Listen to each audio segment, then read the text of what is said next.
Olá, alunos! Sejam bem-vindos à webconferência da disciplina de Histologia, do curso de Ciências Biológicas. Para falar um pouquinho mais sobre os pontos principais da disciplina, nós estamos com o professor Marcelo. Olá, professor, tudo bem? Olá, Cíntia, tudo bem? Olá, alunos, bem-vindo à webconferência da disciplina de Histologia. Só lembrando que durante a webconferência, vocês podem enviar suas perguntas, questionamentos com relação ao conteúdo que o professor vai responder ao vivo. Professor, vamos começar então falando do sistema circulatório. Quais são as camadas de tecido que formam o coração? Então, o coração, ele tem 3 camadas de tecido. Então, nós temos uma imagem ali demonstrando, então nós temos o epicárdio, que seria, nesse caso, uma camada externa. Então, uma camada de tecido conjuntivo, com um pouquinho de tecido epitelial, então seria um tecido epitelial com a sua lâmina própria. Depois nós temos o miocárdio que realmente é o tecido que forma o coração, que seria o tecido muscular cardíaco, né? E internamente, então, revestindo todo o coração, nós temos o endocárdio, né? Então, que vai ser também novamente um tecido epitelial com a sua lâmina própria que vai revestir todo o coração. Vocês podem observar, tem uma imagem das lâminas de tecido cardíaco, que o tecido cardíaco, o tecido muscular cardíaco, ele não forma fibras, como o tecido muscular esquelético. Então nós temos várias células interligadas entre elas, né, porque a gente chama de, são os discos intercalares. Então nesse caso a transmissão de uma célula, ela passa para outra, e isso é transmitido por todo esse músculo cardíaco, ocorrendo nesse caso a contração. Um outro detalhe também, em relação ao tecido cardíaco, ao tecido muscular cardíaco em relação ao esquelético, é que o tecido muscular cardíaco ele possui os núcleos das células centralizadas. Diferente do esquelético, em que nós temos uma célula, ela vai ter múltiplos núcleos e esses núcleos estão na margem. Então nós temos 3 camadas, seria o epicárdio, né, o miocárdio, que é realmente o músculo, e o endocárdio, que ele vai fazer o revestimento interno do coração. Professor, e que tipos de tecido formam as paredes dos vasos sanguíneos? Então, os vasos sanguíneos, então eles são formados por 3 camadas de tecidos. Então nós temos o que nós chamamos de túnica. Nós temos a túnica adventícia, que vai revestir os vasos, né? Então, nesse caso, a túnica adventícia, ela é formada por tecido fibroelástico. Daí nós temos a túnica média, que é formada por tecido muscular, e no caso das artérias, possui também uma camada elástica, né? E nós temos daí a túnica íntima, ou a túnica interna, que nesse caso ela vai ser formada pelo endotélio, que seria uma camada de epitélio simples, tem a sua lâmina de tecido conjuntivo frouxo, e junto a ela nós também possuímos aí, no caso, uma camada de tecido elástico. Então a diferença, por exemplo, entre as veias e as artérias, está principalmente relacionada com o tecido elástico, no qual as veias não possuem essas camadas de tecido elástico, tanto na túnica íntima quanto na túnica média.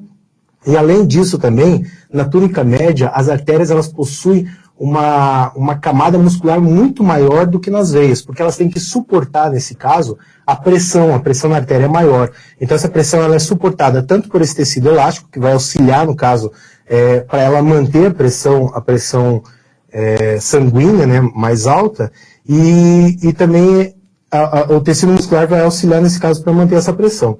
No caso das veias, elas possuem uma camada adventícia muito mais alta. Então nós temos 2 imagens. Vocês podem visualizar 2 imagens. Uma está mostrando a imagem da artéria, que seria a primeira, e a outra está mostrando a imagem da veia. Então, notem que na artéria, o tecido muscular, que está indicado por TM, ele é muito maior, essa camada de tecido muscular, que seria a túnica média, ela é muito maior que na veia. Na veia nós temos uma camada muito mais fina de tecido muscular. Em compensação, a túnica adventícia, que é a túnica externa, ela é muito maior na veia do que na artéria. Faz favor. E daí nós também temos os capilares. Os capilares, no caso, são vasos muito pequenos, né?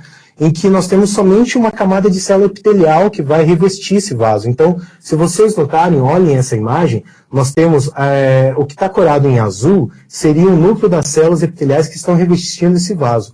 E o que está corado em rosa seria as células sanguíneas. Então nós temos o vaso, ele seria do diâmetro de uma hemácia mesmo, de um glóbulo vermelho, é extremamente pequeno. Professor, falando um pouquinho agora de outro sistema digestório, quais são os tecidos que formam o tubo digestório? Muito bem, então o tubo digestório ele é formado por 4 camadas. Então nós temos a mucosa, que vai revestir toda a parte interna, né, que é formado por tecido epitelial, tem um tecido conjuntivo, sua lâmina própria, né, e também tem uma fina camada de tecido muscular liso. Posteriormente nós temos a submucosa, então a submucosa vai ser formada principalmente por tecido conjuntivo, nesse caso, e daí nós temos a muscular externa. Então a muscular externa, ela vai ter tanto o músculo liso no sentido circular como no sentido longitudinal. Então nós temos 2 camadas, uma seria no sentido circular e no outro longitudinal. E em volta de tudo isso nós vamos ter uma serosa, que seria um tecido conjuntivo com o epitélio, ou que nós chamamos de adventícia, que seria somente o tecido conjuntivo, né? Então o tubo digestivo vai ser formado basicamente por essas 4 camadas. E ocorre alguma variação da mucosa ao longo do tubo digestório? Sim.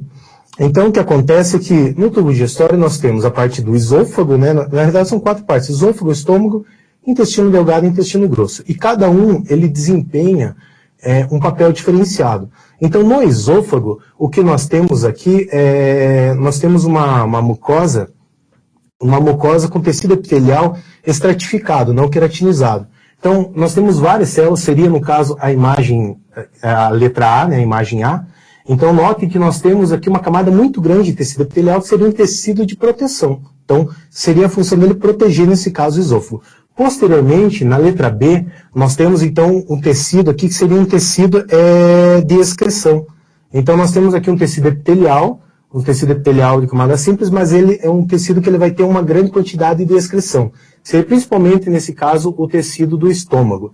Daí, posteriormente, nós temos aqui na letra C, um tecido, né? Então seria uma mucosa que forma vilosidades, então seriam como se fossem invaginações, né, da membrana, e essas invaginações da membrana elas são envolvidas por uma única camada de tecido, e a função dessa seria de absorção. Então essa seria o tipo de mucosa que reveste todo o nosso intestino delgado. E por último, na D, nós temos uma mucosa que ela serve tanto para proteção quanto para absorção, que seria a mucosa, nesse caso, do intestino grosso. Então, note também que nós temos, né, ele já é uma mucosa um pouco mais reta, nesse caso, mas ela também tem uma grande quantidade ali, vai ter tanto excreção de muco, como também absorção de sais minerais, água. Então, ela já é uma mucosa um pouco mais mista. Então, a mucosa, ela vai mudando ao longo do tubo, né, dependendo da função que eu tenho em cada parte desse tubo. Só lembrando, então, aos alunos que durante a explanação do professor vocês podem enviar seus questionamentos, as suas dúvidas, através do chat disponível no ambiente. Só mais um detalhe. Então, comentando sobre as vilosidades, notem que eu trouxe uma imagem sobre as vilosidades. Então, a vilosidade, a função dela é aumentar a área de superfície. Por isso que nós temos, então, nesse caso, notem que tem uma imagem do intestino. Isso é uma imagem macroscópica, né, em que nós temos várias ondulações, né, essas ondulações são as vilosidades. E nessas vilosidades nós vamos ter tecido, então, epitelial revestindo, uma camada simples de tecido cilíndrico revestindo isso, e essas células cilíndricas, elas têm o que a gente chama de microvilosidades. Então, apesar de existir essa velocidade macroscópica no intestino, cada célula possui sua microvilosidade, aumentando muito mais, assim, a área da absorção. E daí, nessas velocidades, então, nós temos o tecido epitelial revestindo, internamente nós vamos ter daí o tecido conjuntivo, da lâmina própria dele, e também algumas células de tecido muscular. Professor, sobre o sistema reprodutor masculino, onde ocorre a produção dos espermatozoides? Então, a produção dos espermatozoides, elas ocorrem no tubo seminífero. Então, isso fica dentro do testículo. Então, o testículo, nesse caso, né, ele possui uma grande quantidade de tubos enovelados, e esses tubos seminíferos, aqui nós temos um corte dele, mostrando, então, um corte transversal desses tubos. Então, nesse tubo seminífero vai ser formado espermatozoides. Os espermatozoides serão formados nesse tubo, depois eles serão transportados para o epidídimo e assim para os dutos, né, até ser ejaculado nesse caso. Faz favor, próximo slide. Então, daí nós temos, nesse caso aqui, o que a gente chama de espermatogênese, ou espermiogênese. Então, aqui nós temos uma imagem, a espermatogênese seria, nesse caso, a formação a formação de uma célula M do espermatócito, e a espermiogênese é a transformação desse espermatócito em um espermatozoide. Então, o que acontece? Na espermatogênese, notem que nós temos ali na primeira imagem uma camada mais escura, né, centralizada. Então, essa camada mais escura centralizada seria o tecido conjuntivo. Próximo a esse tecido conjuntivo, então, notem que, seguindo desse tecido conjuntivo até onde que nós temos a luz desse tubo seminífero, que seria o L, então, nós temos aqui a divisão das células e a maturação ao longo desse caminho. Então, são em torno de 3 ou 4 camadas de células que nós temos ali, né? E daí, o que acontece é que nós temos aqui uma espermatogônia. Essa espermatogônia ela vai se dividir por meiose, vai formar um espermatócito primário. Então, o espermatogônia, vocês podem observar que são essas células, esses núcleos que estão bem próximos dessa linha de tecido conjuntivo. Daí, no caso, nós vamos ter os espermatócitos primários, que estão indicados ali por PS. Esses espermatócitos primários, então, eles sofrem meiose, né? Então, nós temos a primeira meiose, aqui a primeira fase, depois nós temos a segunda fase da meiose formando os espermatócitos secundários, que não são visualizados ali porque é muito rápido a transição de espermatócito secundário, nesse caso, para espermátides. E daí nós vamos ter a formação das espermátides.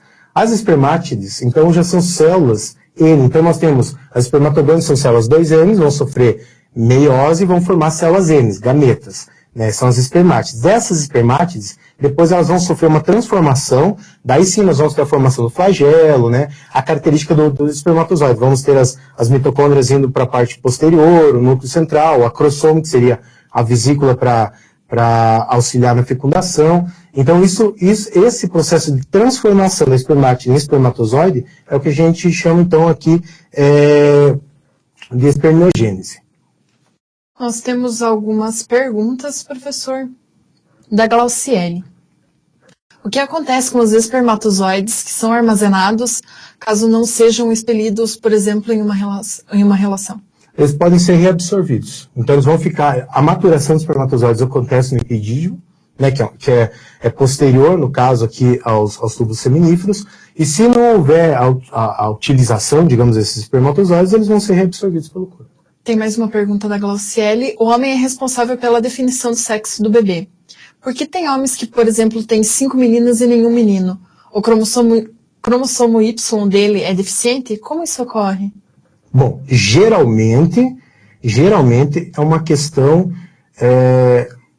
eu não posso dizer de um acaso, mas o homem ele tem o cromossomo X e o Y, a mulher só tem cromossomo X.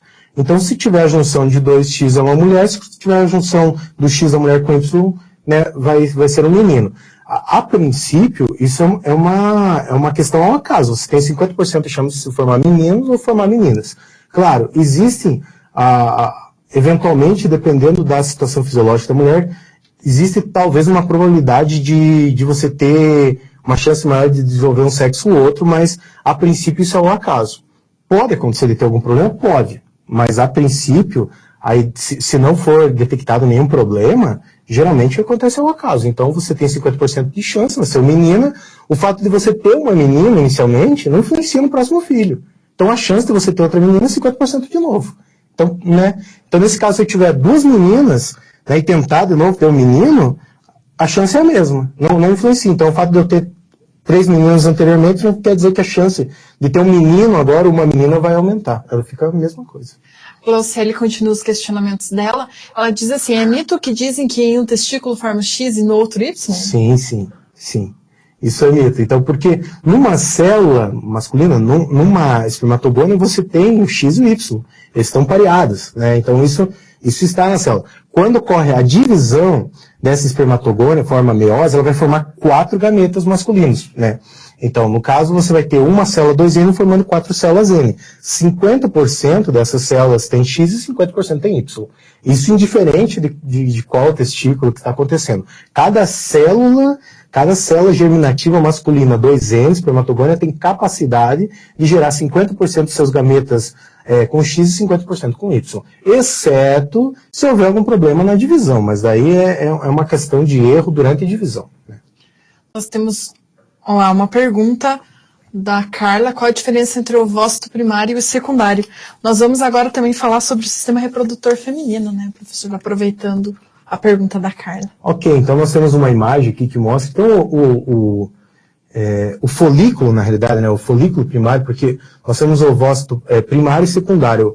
O primário, ele é formado na mulher durante a embriogênese, então a mulher já nasce com todos os seus ovócitos primários formados.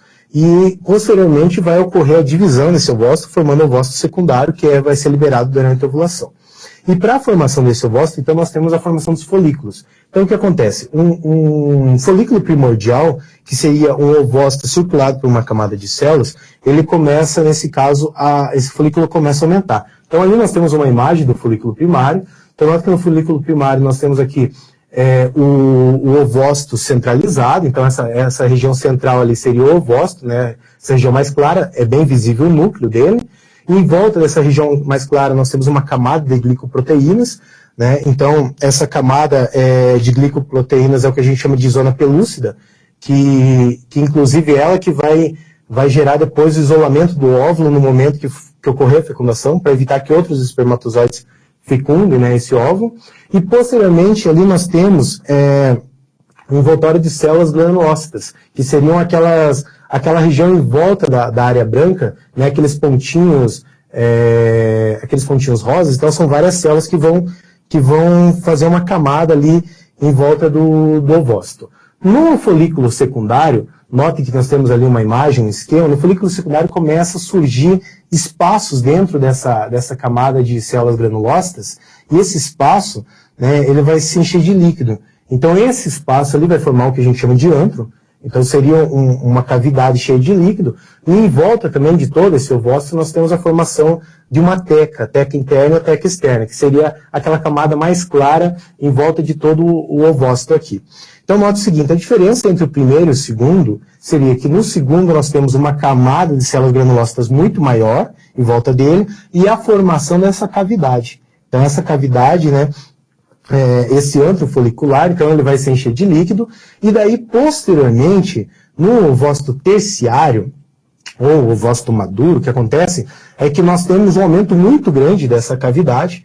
Então essa cavidade ela vai, notem lá que nós temos aquela parte clara, então aquela parte clara dessa imagem aí seria essa cavidade. Então ela aumenta grandemente, né? Em volta nós vamos ter as células granulócitas formando uma camada, e notem que o ovócito ele está ali no cantinho, ele está no cantinho aqui, no canto esquerdo de vocês, no caso, que seria aquele rosinha mais claro. Então nós temos ali, se não me engano, ele tá indicado pela letra O. Então aquilo dali seria o ovócito.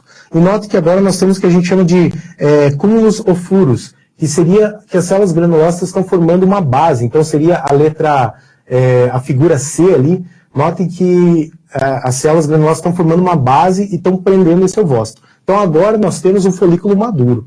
Nesse momento vai ocorrer a ovulação. Então esse folículo ele vai romper, vai liberar aquele óvulo com uma camada de células granulosas em volta, né, e esse ovócito vai agora ser liberado na tromba uterina, e dela vai migrar, e se ocorrer no caso a fecundação, nós vamos ter a formação de um óvulo, e daí sim, depois um embrião e um nenê. Se não ocorrer a fecundação, ele vai ser liberado posteriormente durante a menstruação. Então, essa seria a diferença então, entre o primário, secundário e terciário. O primário nós só temos essa fina camada de células granulócitas. No secundário nós já temos, né, uma estrutura maior com a formação, com o início da formação desse espaço dentro do ovócito. E por último, daí nós temos agora uma grande estrutura. Aqui nós temos o ovócito terciário, ele tem em torno de 1 centímetro. Então ele é bem grande mesmo, uma estrutura bem grande. Vamos falar um pouquinho então agora do sistema urinário. Professor, comenta um pouquinho sobre a questão da histologia da cápsula glomerular. Muito bem. Então, aqui nós temos uma imagem da cápsula glomerular. Então, do lado nós temos um esquema demonstrando como que seria essa cápsula e um corte histológico. O único detalhe aqui que talvez fique um pouco confuso é que elas estão invertidas. Então, imaginem que o corte histológico, ele está num sentido, é como se eu invertesse esse esquema, tá? Então, todas essas imagens vocês possuem no livro, tá, pessoal? Só comentando. Então, essas imagens, todas as imagens eu retirei do livro da disciplina. Então, o que nós temos aqui? O que é o glomérulo, né? Então, o glomérulo seria aquela região que nós temos ali. Nós temos uma veia entrando na cápsula, nessa cápsula glomerular. Então, essa cápsula aqui, ela seria a cápsula do néfron. O néfron é a unidade funcional do rim. Então, a filtração do nosso sangue ocorre dentro do néfron, né? Então, nós temos várias unidades de néfron que vai gerar a filtração do nosso sangue.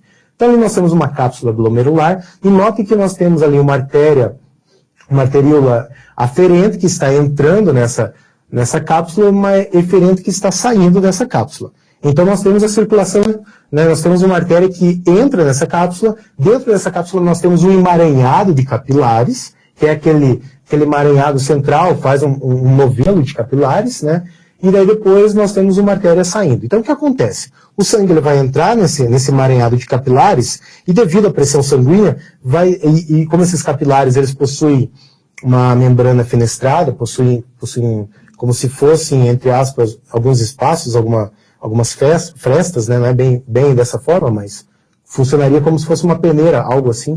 Então, no caso, o fluido ele sai para aquele espaço que nós temos dentro da cápsula. Então notem que no corte histológico, nós temos um emaranhado ali dentro e em volta nós temos uma parte clara. Aquela parte clara seria o espaço que nós temos dentro dessa cápsula, que é a cápsula de Bowman.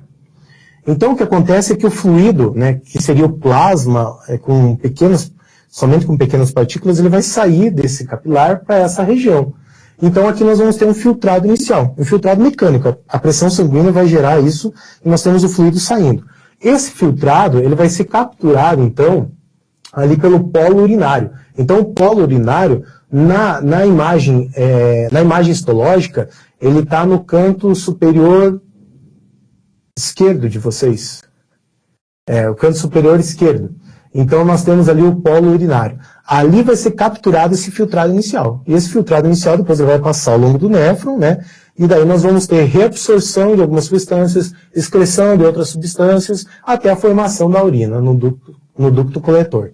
Então, o glomérulo, na realidade, então, ele é formado por essa parte enovelada, né, dos capilares, e essa cápsula de Bowman em volta. Então, aqui que vai acontecer a filtração inicial do sangue. E posteriormente, mas fique bem claro, isso não é urina, isso é o filtrado inicial. Posteriormente, nós vamos ter reabsorção e excreção, e daí sim a formação da urina. A Carla pergunta, professor, o que é corpúsculo renal e como ocorre a filtração? É o que nós acabamos de comentar agora. Então está respondida a sua pergunta, Carla. Professor, sobre os túbulos de néfron, apresentam algum tipo de diferenciação em termos de tecido ou não? Sim. Então, ao longo... ok. Não, obrigado. Então, o néfron, note que nós temos ali uma imagem com o esquema do néfron. Note que nós temos a cápsula, então aquela parte superior ali, a cápsula. Depois nós temos um tubo proximal, que a gente chama de tubo proximal contorcido, que é aquela região contorcida. Posteriormente tem uma alça bem fininha, né, que é o que a gente chama de alça de Henle. Depois ela inicia novamente e ela tem o alargamento, então seria a alça de Henle, nesse caso, mais larga. Posteriormente, nós vamos ter novamente um túbulo contorcido, então seria o túbulo contorcido distal, e esse ele vai dar no que a gente chama de ducto coletor, que seria aquele mais grosso ali, que é onde vai coletar a urina propriamente dita. Então o fluido ele vai passar ao longo desse ducto e vai ocorrer absorção e excreção. Então, tanto devido à função que nós temos em cada região desse ducto, como também devido à dimensão dele, a mucosa ela muda. Então, se vocês notarem, por exemplo, nós temos uma imagem ali de um corte histológico, ali a imagem superior. Então, veja que nós temos o corte histológico ali de vários ductos, e nós temos alguns em que tem uma parte rosa central fortemente corada. Essa parte rosa seriam as células epiteliais, que elas possuem microvilosidades. Então, nós temos aqui células com microvilosidades e elas coram fortemente, então formando esse rosinha central, né? E nós temos ali do lado também um ducto que ele tem a parte interna dele é uma parte branca, clarinha. Então, essas células ali, elas são células cuboides e elas não apresentam, caso, essas vilosidades. Então, no ducto contorcido proximal, nós temos células com vilosidades. Por quê? Porque acontece muita reabsorção. é a região em que nós temos reabsorção, principalmente de substâncias que são essenciais para o nosso corpo, como, por exemplo, glicose. E daí, posteriormente, nós temos o ducto distal, então nós não possuímos essas células elas são mais achatadas, né, são células cuboides, e nós não possuímos essas vilosidades. No caso da alça de Henle, então na parte fina da alça de Henle, nós temos aqui um epitélio estratificado simples. Então, como ela é muito fininho, eu tenho células achatadas que formam um ducto. Então, ela é extremamente fina. Seria na imagem, né, de baixo, vocês podem visualizar, ela está indicada como T. Então, os ductos, né, que são indicados como T, seria a alça fina de Henle. Então, aqui nós temos somente uma camada de célula formando, no caso, essa alça de Henle. Depois, nós temos a parte da alça de Henle que ela fica um pouquinho mais grossa, né, que seria ela está indicada pela letra A nessa imagem. Então, nessa alça de Henle aqui, nós temos novamente um tubo muito parecido com o distal, que são células cuboides, né, um epitélio simples formando esses tubos. E por último, né, além desse tubo, nós temos os ductos coletores. Então, no caso dos ductos coletores, lá está indicado por CD. Notem que nós temos aqui células prismáticas. Então já é um ducto bem maior em relação aos outros, né? Porque ele que vai coletar toda a urina que foi produzida ao longo do néfron, vai ter nesse ducto coletor. E nós temos vários néfrons nesse ducto coletor. Então, esse ducto coletor, ele é um ducto ele já é um ducto que ele tem uma dimensão maior, e nós temos agora células cilíndricas, nesse caso, células cilíndricas estão revestindo esse ducto. Então, notem lá no CD que vocês podem ver que as células são bem maiores. Professor, estamos já chegando aí ao final da nossa webconferência. Se você tem alguma dúvida, você ainda tem um tempinho para enviar. Alguém questiona, a Bernadette, ela pede para explicar um pouquinho sobre o sistema linfático. Então, o sistema linfático, bom, só comentando, o sistema circulatório, então, o que acontece é que quando o líquido chega nos capilares, existe uma troca de líquido com os tecidos. Não é propriamente o sangue que sai dos capilares, mas sim água, né? Seria o plasma, seria água, seria alguns íons, nós temos pequenas moléculas que saem. E posteriormente o capilar recupera isso, só que uma parte fica no tecido. Isso é o que a gente chama de linfa, e isso tem que ser drenado desse tecido. Então quem faz a drenagem desse tecido seria o sistema linfático. Então, o sistema linfático, ele funciona mais ou menos como o sistema circulatório, só que o que acontece? Ele inicia nos tecidos. O sistema circulatório nada mais é que um sistema de canos ligado a uma bomba. Então, o coração bombeia o sangue circula pelo corpo, volta para o coração, ele bombeia para os pulmões, oxigênio nos pulmões, volta para o coração e bombeia para o corpo. Então, é um sistema fechado, né, circular. No caso dos linfáticos, o que acontece é que eles iniciam nos tecidos. Então, o começo dos vasos é nos tecidos, é fundo cego.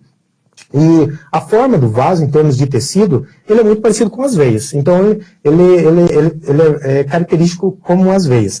Além disso, ele possui várias válvulas, que as veias também possuem, eu esqueci de comentar isso. Uma diferença entre artérias e veias é que as veias possuem válvulas para auxiliar o retorno, né, de sangue para o coração. Como a pressão é mais baixa, elas precisam dessas válvulas para evitar o retorno venoso. E os vasos linfáticos também possuem essas válvulas. Um grande detalhe é que no sistema circulatório, no sistema sanguíneo, nós temos o coração bombeando sangue. E no sistema linfático, nós não temos nenhuma bomba. Então, nesse caso, a circulação linfática, ela ocorre principalmente pela movimentação do corpo. Então, quando você se movimenta os seus músculos comprimem os vasos linfáticos e faz com que essa linfa retorne, vai retornando. Daí, dentro do sistema linfático, nós temos os linfonodos. Os linfonodos são o quê? São órgãos que vão fazer, nesse caso, a limpeza, né, a desintoxicação dessa linfa. Então, eventualmente, nós podemos ter algumas substâncias que são estranhas ao nosso corpo. Então, nesses linfonodos, e daí nós temos também os órgãos linfáticos, né, nós temos muitos macrófagos, então eles vão fazer a defesa vão limpar, né, entre aspas, não seria bem uma filtração, mas seria uma desintoxicação dessa linfa.